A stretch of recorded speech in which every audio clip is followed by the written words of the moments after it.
இப்போ கை ஜாயின் பண்ணுறதை பார்ப்போம். கை ஜாயின் பண்ணுறது வந்து இந்த சென்ட்ரு பாயிண்ட் இருக்குல்ல, இந்த சென்ட்ரு பாயிண்ட்டை கொண்டு வந்து இந்த ஷோல்டரில் சென்டரில் வச்சு தச்சு பாருங்கள். இப்படி வச்சு தச்சிங்கன்னா இங்கிட்டு இப்படி தச்சு வந்தாத்தே ஃபினிஷிங் வந்து அழகாக கிடைக்கும். பாருங்கள் இப்போ எப்படி தைக்கிறதுன்னு பாருங்கள். இப்போ இதில் சென்ட்ரு பாயிண்ட்டு வச்சுருக்கோம். வச்சுட்டு இடையில இப்படி சென்டர் பாயிண்ட் வச்சு தைச்சாத்தி ஃபினிஷிங் கிடைக்கும். இப்போ தைக்கிறத பாருங்கள் எப்படி தைக்கிறதுன்னு. எப்பயுமே மேற்துணியை வந்து லூஸ் விட்டே தைங்க. இதை அப்படியே திருப்பி போட்டு நடுக்கால தூக்கி விட்டு திருப்பி போட்டு பழபடியும் தச்ச தையல் மேலேயே ஆரம்பிச்சுவாங்க.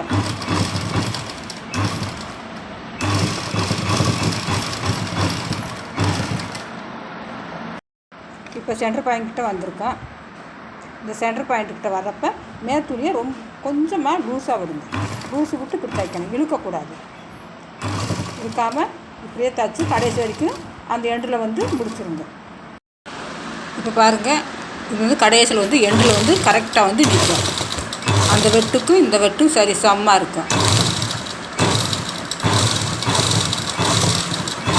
சரி சமமாக இருந்துருச்சா? இப்போ முடிச்சுட்டு அதவே இப்படி திருப்பி போட்டு நண்டு காலை தூக்கி விட்டு இப்படி வச்சு பழையபடியும் இது மேலே ஒரு தையல் போட்டு நம்ம அங்கே ஷோல்டரில் இணைச்ச ஜாயின் பண்ணோம்ல ஆரம்பத்தில் அதில் வந்து முடிச்சிடணும். இந்த ப்ளவுஸ் இப்போ தச்சு முடித்தாச்சு. ஃபினிஷிங் பாருங்கள். கழுத்து மாத்திரம் டிசைன் கொடுத்துருக்கு, ஆனால் லேஸ் எதுவும் வேண்டாம்னு சொல்லிட்டாங்க. இப்போ பாருங்கள், இப்போ நம்ம கை ஜாயின் பண்ணோம்ல, அந்த கை ஜாயின் பண்ணது இந்த ஷோல்ட்ரு இப்படி நேராக வந்துருக்கும் பாருங்கள். ஒரே நேர்கோட்டில் இருக்கும், தூக்காமல் இருக்கும்.